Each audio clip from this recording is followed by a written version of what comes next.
Without warning, the earth roars beneath you, buildings sway violently, glass shatters, and the screams of the unprepared fill the air. You're right in the epicenter of a catastrophic earthquake, and the world as you know it is just turned upside down. Roads are impassable, communication lines are down, and you're isolated with aftershocks threatening to shake the little stability you have left. The only sanctuary you have now is your own home, a shell amidst the chaos. As the dust settles and the aftershocks become less frequent, you realize that the immediate danger of the quake has passed, but a new challenge begins. Power is out, water lines may be compromised, and emergency services are stretched thin. It's now up to you to ensure you and your family can survive the days, or possibly weeks, of isolation that follow. In the aftermath of such destruction, many believe their homes are safe havens, but even the smallest oversight can turn a shelter into a trap, which is why you must avoid these mistakes when bugging in. The first mistake is lighting up windows during a blackout. It might feel instinctive to turn on a light to pierce through the overwhelming darkness,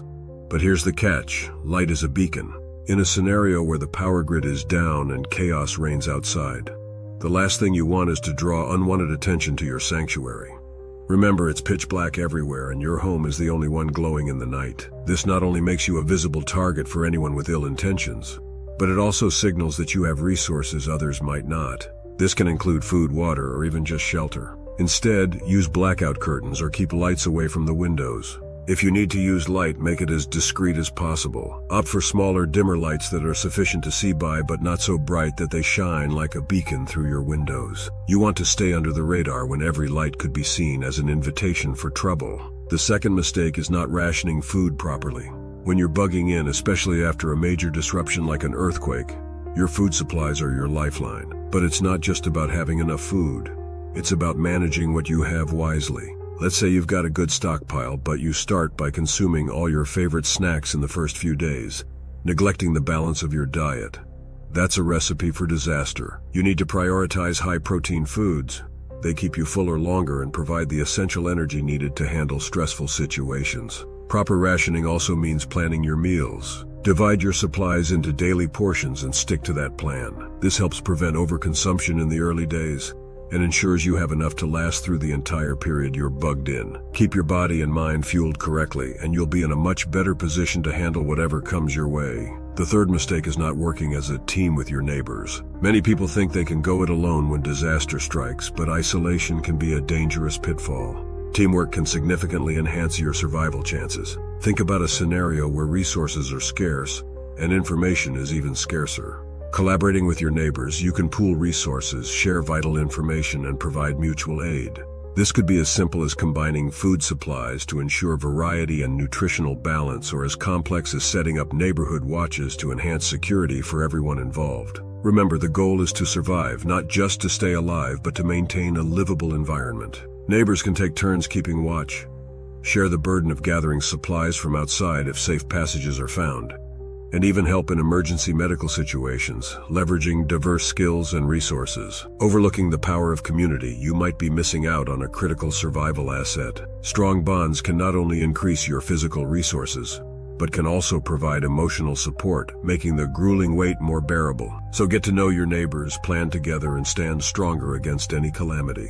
The fourth mistake is ignoring noise discipline, failing to control noise which can attract unwanted attention from looters or other threats. In a bugging-in scenario, especially during times of widespread unrest or after a major disaster, maintaining noise discipline is important. Sound travels and can inadvertently signal your presence and resources to others. An unexpected noise like a loud conversation, barking dog, or even the sound of a TV can alert unwanted visitors to your location. Consider a situation where a neighborhood is mostly evacuated due to a severe storm, but you've chosen to bug in. The area is quiet, so any sound from your home could travel much farther than under normal circumstances. Playing loud music or movies, children crying, or dogs barking could easily be heard by someone passing by, potentially leading those with bad intentions right to your doorstep. In post-disaster environments, when law enforcement may be stretched thin, attracting attention can make your residents a target. Take measures to insulate and soundproof your home. Simple actions like placing heavy curtains over windows, sealing gaps under doors, and adding insulation can help muffle sounds. The fifth mistake is not securing or reinforcing your home. When you're bugging in, especially in a situation where the outside world isn't exactly friendly, be it due to a natural disaster or civil unrest, it's easy to assume that your regular home security setup will cut it. If you're thinking your simple door lock or the simple window latch is going to hold up when things get tough, you might want to think again. First off, consider boarding up those windows. It's not just for aesthetics. Boards can help protect the glass from breaking during storms or deter burglars by making it much harder to get through. You can use plywood, which is relatively inexpensive and easy to install with some basic tools. Reinforcing your door locks, adding deadbolts, or installing security bars can make a world of difference. You want something that gives you that extra bit of strength when things are pushing from the other side. And here's a pro tip: think about creating a safe room. Having a secure space in your house, one with reinforced walls and a door that can lock tight, could become invaluable in these situations. This room could be a haven if someone breaks in or if the structural integrity of your house is compromised during a disaster. The sixth mistake is not having multifunctional tools. Imagine you're in a situation where you need to repair a leak, open a can of food, and cut through some heavy-duty material. Now you could have 3 different tools for each task. Or you could have one sturdy multi-tool that handles all these jobs. Which sounds more efficient to you? Multi-tool gadgets are the unsung heroes in emergency preparedness. They save space, reduce weight, and simplify your gear checklist. Instead of rummaging through a toolbox full of single-purpose items, you can reach for one item that does it all. In a high-stress situation, fumbling around for the right tool is more than just a hassle.